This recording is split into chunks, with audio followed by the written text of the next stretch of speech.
akan memoderasi presentasi kelompok 9. Kelompok 9 ini akan mempresentasikan makalah yang berjudul Manajemen Tenaga Pendidik dan Kependidikan.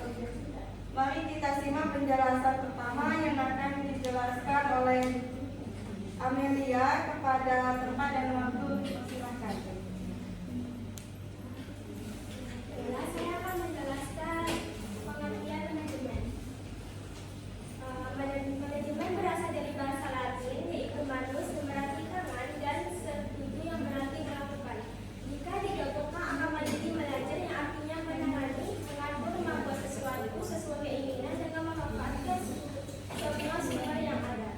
Manajemen sumber daya manusia dalam sektor pendidikan melibatkan penetapan norma dan standar, prosedur rekrutmen, pembinaan, pengelolaan, evaluasi, serta pemecatan staf sekolah agar mereka dapat menjalankan tugas dan peran mereka dalam mencapai sasaran sekolah yang mencakup beragam kegiatan.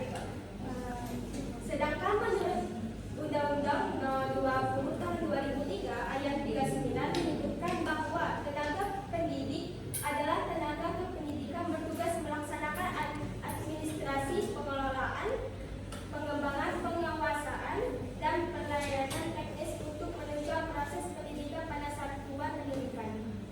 Manajemen untuk pendidikan serta staf pendidikan mencakup aktivitas yang berkaitan dengan norma, standar, metode rekrutmen, pengembangan administrasi, kesejahteraan, serta pemecatan tenaga pendidik demi menjalankan peran dan fungsinya dalam mencapai sasaran inklusi pendidikan. Manajemen staf pendidikan bertujuan agar penggunaan fasilitas guru dapat dilakukan dengan cara yang efektif dan efisien untuk meraih hasil yang maksimal sambil tetap menjaga kenyamanan. Menurut Muhammad Salim, Arif Bahtera, Sukma, dan Afriza Tuti Adriani 2023. Yang kedua,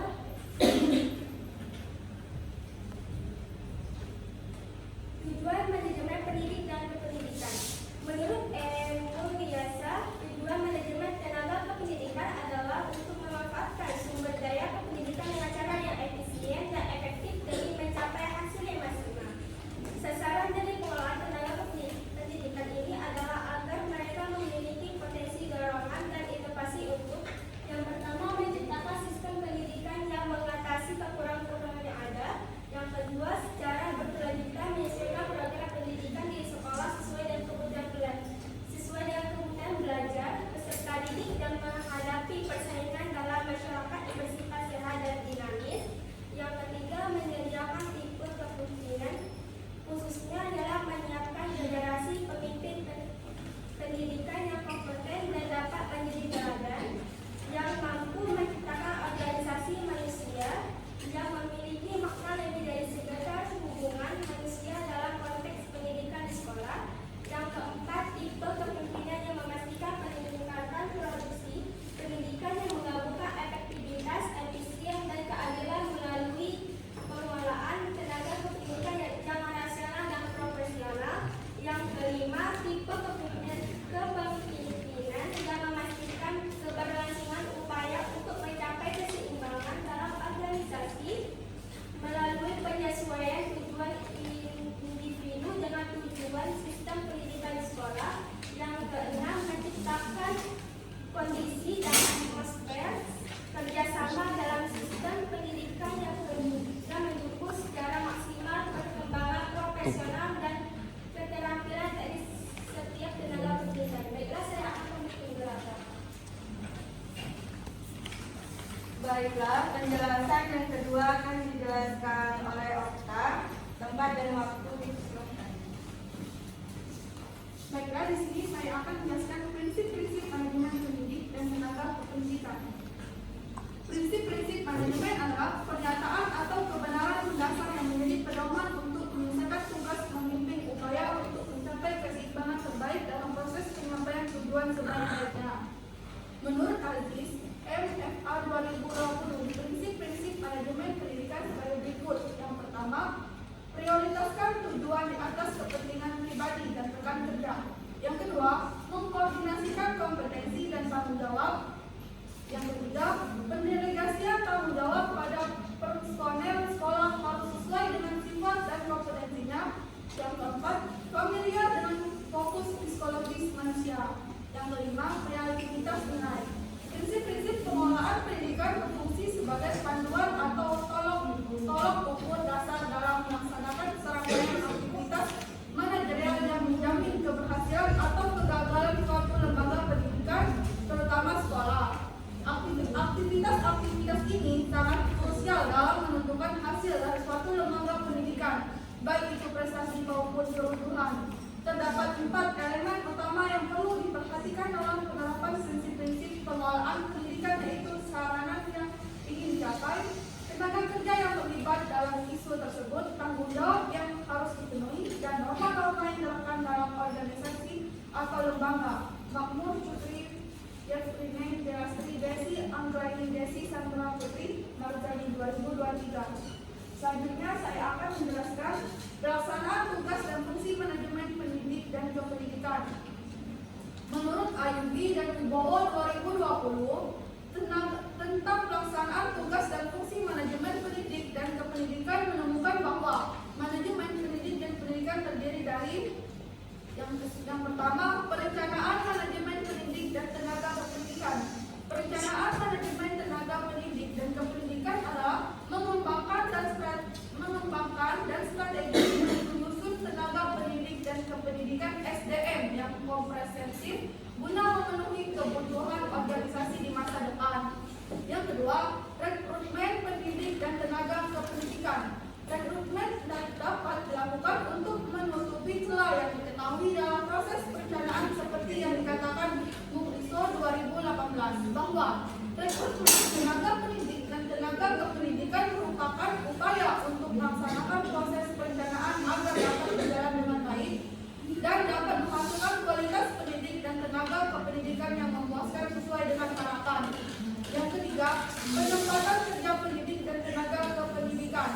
Kesesuaian latar belakang dan penempatan tenaga pendidik harus memenuhi ketentuan UU Nomor 14/2015 Pasal 71C tentang profesionalisme, bahwa profesi guru dan profesi merupakan bidang pekerjaan khusus yang dilaksanakan dengan prinsip memiliki kualifikasi akademik dan latar belakang pendidik sesuai dengan bidang tugasnya. Yang keempat, kompetensi pendidik dan tenaga kependidikan. Kompetensi penting dalam pengelolaan tenaga pendidik dan tenaga kependidikan terkait dengan kesejahteraan dan kepuasan kerja. Yang kelima, pembinaan dan pengembangan pendidik dan tenaga kependidikan. Pengembangan kompetensi baik pedagogi maupun profesional yang umumnya dilakukan saat ini adalah guru aktif dalam kegiatan kelompok kerja guru atau KKG untuk tes meningkatkan kompetensi untuk sekolah. Ada kelompok kerja kepala sekolah, KKS, dan juga ikut berpartisipasi dalam pelatihan yang diadakan oleh kabupaten seperti program pengembangan provinsi berkelanjutan atau PPB. Yang terakhir, evaluasi pendidik dan tenaga pendidikan. Keputusan Menteri Pendidikan Nasional RI Nomor 28/2010 tentang pedoman penugasan guru sebagai kepala sekolah disebut EMASLIM. Pendidik, pengelola, pengurus, pengawas, pemimpin, inovator, dan motivator. Baiklah, saya serahkan ke masyarakat. Dan penjelasan yang ketiga akan dijelaskan oleh Sisi, tempat dan waktu. Silakan. Baik, di sini saya akan menjelaskan masalah kasus, yaitu manajemen pendidikan dan kependidikan dilakukan melalui pendekatan yang berencana dan berkelanjutan, seperti program manajemen peningkatan mutu berbasis MPMBS yang menurut kepala sekolah memiliki kemampuan koordinasi penggerakan sinergi sumber daya manusia, sumber daya kependidikan.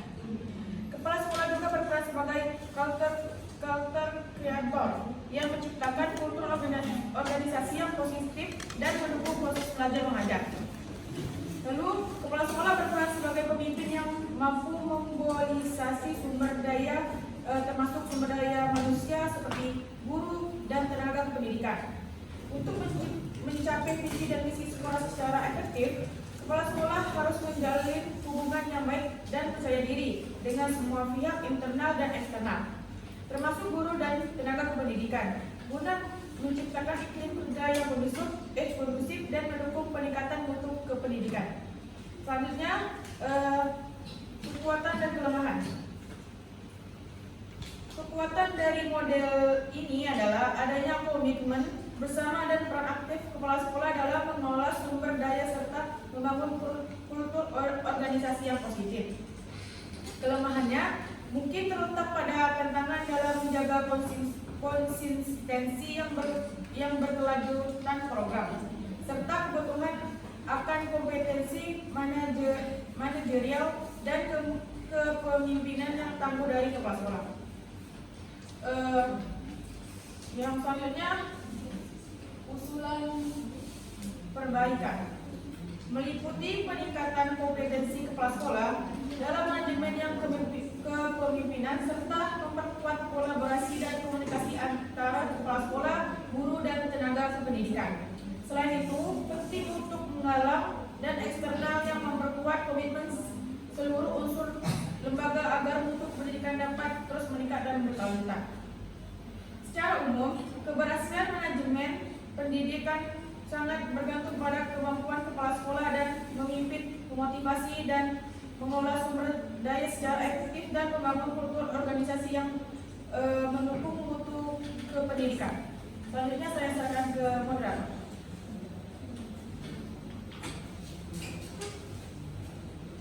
Baiklah, dilanjutkan dengan sesi tanya jawab dan diskusi. Bagi yang ingin bertanya, silakan angkat tangan, sebutkan nama peserta dengan NIM-nya.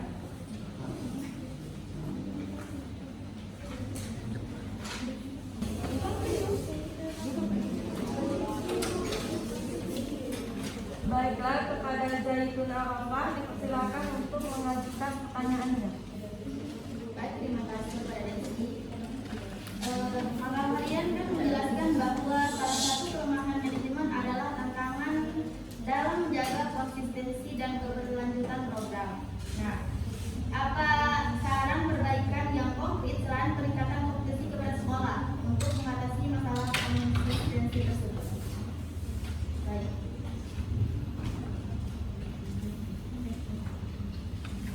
Baiklah, kepada Pautun dipersilakan mengajukan pertanyaannya.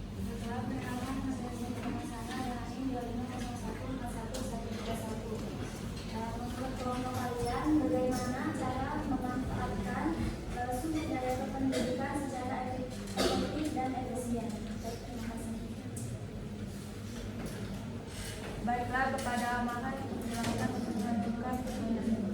Baik, perkenalkan saya Ahmad Rahmansa dengan nomor 2504103. Seperti yang kita ketahui bahwa menempatkan guru sesuai keahlian dan minatnya sangat penting agar proses belajar mengajar bisa berjalan dengan efektif dan siswa bisa mendapatkan pembelajaran yang berkualitas. Kalau kalian berada dalam posisi sebagai kepala sekolah, strategi apa yang akan kalian gunakan untuk menempatkan guru di bidang yang sesuai dengan kemampuan dan minat mereka? Sekian, terima kasih.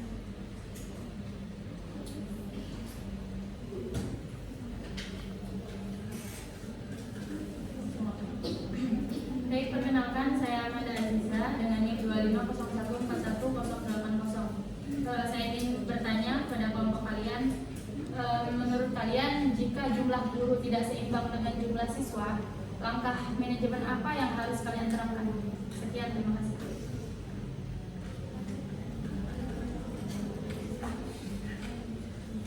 Baiklah, sebelum dijawab pertanyaannya, diizinkan dulu kelompok 9 untuk berdiskusi terlebih dahulu.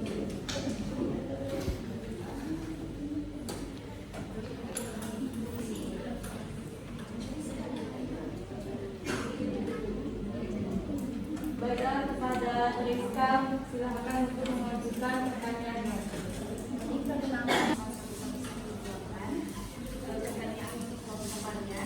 Mengapa pembinaan dan pengembangan tenaga pendidik harus dilakukan secara berkelanjutan, bukan hanya saat ada program dari pemerintah? Terima kasih. Masih ada yang ingin bertanya?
Menurut kelompok kami, pemanfaatan sumber daya kependidikan secara efektif dan efisien dapat dilakukan melalui beberapa cara, yaitu perencanaan yang matang setiap sumber daya manusia, sarana prasarana maupun dana harus direncanakan sesuai kebutuhan pembelajaran agar tidak terjadi pemborosan dan penggunaan yang tidak tepat sasaran.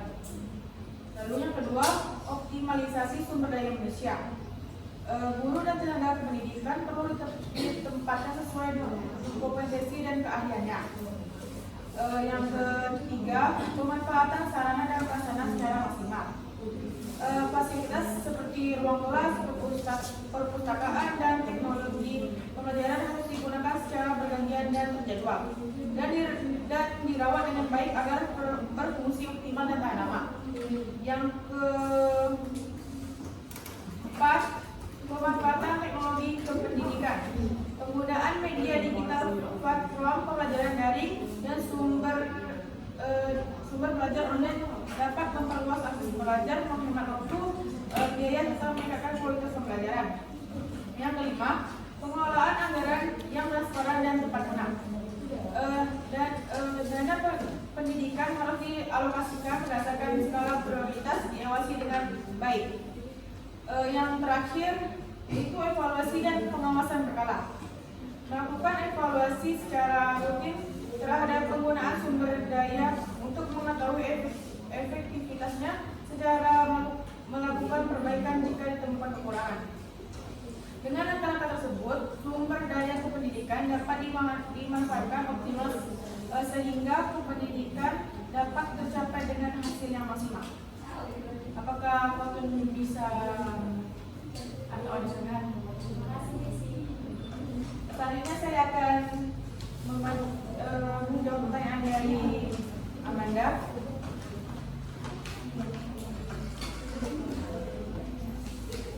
Menurut kelompok kalian, jika jumlah guru tidak seimbang dengan jumlah siswa, maka langkah manajemen apa yang kalian terapkan?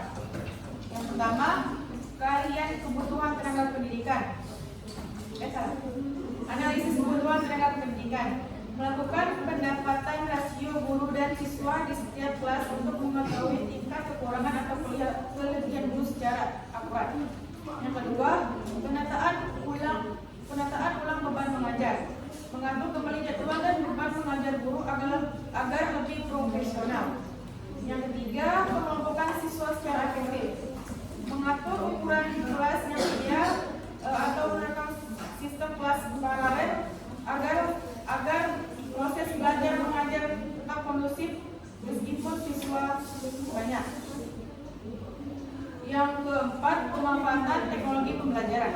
Menggunakan media pembelajaran secara digital untuk membantu guru menjangkau lebih banyak siswa secara efektif. Yang kelima, rekrutmen atau penambahan guru secara bertahap. Mengajukan penambahan tenaga pendidikan secara kebutuhan dan kemampuan anggaran sekolah. Pemanfaatan guru tidak tetap atau honorer. Menggunakan tenaga pendidikan sementara sebagai solusi jangka pendek atau mengatasi kekurangan guru. Yang terakhir, pelatihan peningkatan kompetensi guru, membekali guru dengan strategi pembelajaran kelas besar agar tetap efektif meskipun jumlah siswa banyak. Dengan menerapkan langkah-langkah manajemen tersebut, ketidakseimbangan jumlah guru dan siswa dapat dikelola dengan baik sehingga proses pengajaran tetap berjalan optimal. Apakah Amanda bisa diterima atau ada sanggahan?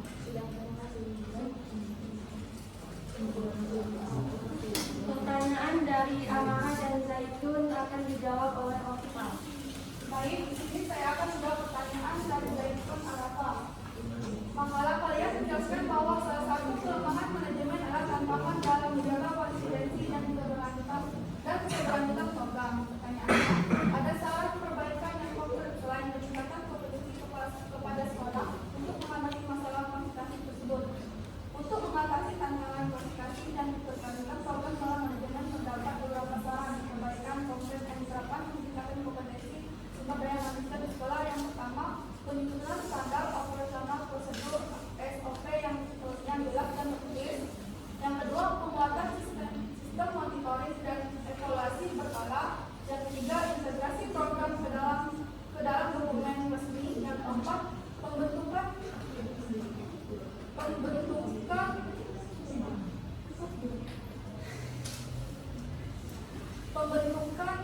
pelaksanaan yang tetap dan berjenjang.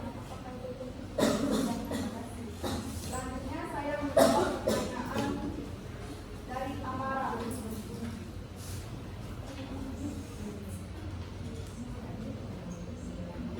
Pertanyaannya, kalau kalian berada dalam posisi sebagai kepala sekolah, strategi apa yang akan kalian gunakan untuk menempatkan guru di bidang yang sesuai dengan kemampuan dan minat mereka? Menurut kelompok kami, jika kami berada pada posisi sebagai kepala sekolah, strategi yang kami gunakan untuk menempatkan guru sesuai dengan kemampuan dan minat mereka yang pertama, strategi penempatan guru yang efektif harus berbasis pemetaan kompetensi dan minat, dilaksanakan secara objektif, transparan, dan fleksibel, serta didukung oleh monitoring dan evaluasi berkelanjutan. Pendekatan ini akan meningkatkan kinerja guru dan mutu pendidikan di sekolah. Apakah Anda mengerti? Ya. Pertanyaan dari Rizka akan dijawab oleh Amelia. Baiklah, saya akan mengisi jawabannya. Pertanyaannya, mengapa pembinaan dan pengembangan tenaga pendidik harus dilakukan secara berkelanjutan, bukan hanya saat ada program dan program? Jawabannya, karena pembinaan dan pengembangan tenaga pendidikan perlu dilakukan secara terus-menerus agar guru selalu siap menghadapi perubahan dan dunia pendidikan dengan pengembangan yang berkelanjutan. Kualitas pembelajaran dan mutu pendidikan dapat terjaga tanpa harus bergantung pada program pemerintah saja.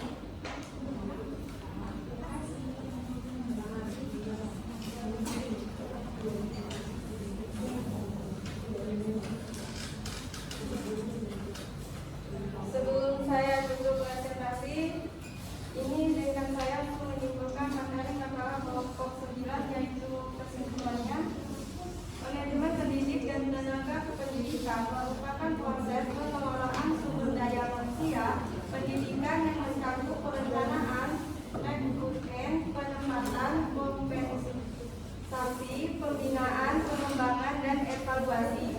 Tujuan utama dari manajemen ini adalah memanfaatkan tenaga pendidik dan kependidikan secara efektif dan efisien guna mencapai tujuan pendidikan secara optimal.